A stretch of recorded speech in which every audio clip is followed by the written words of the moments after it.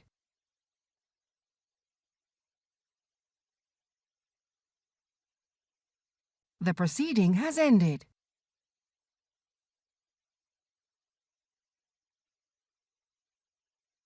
The proceeding has ended.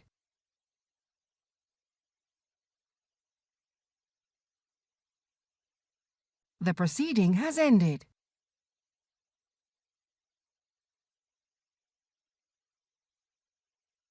The proceeding has ended.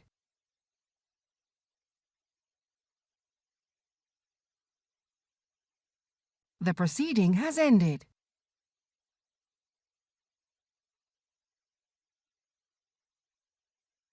The proceeding has ended.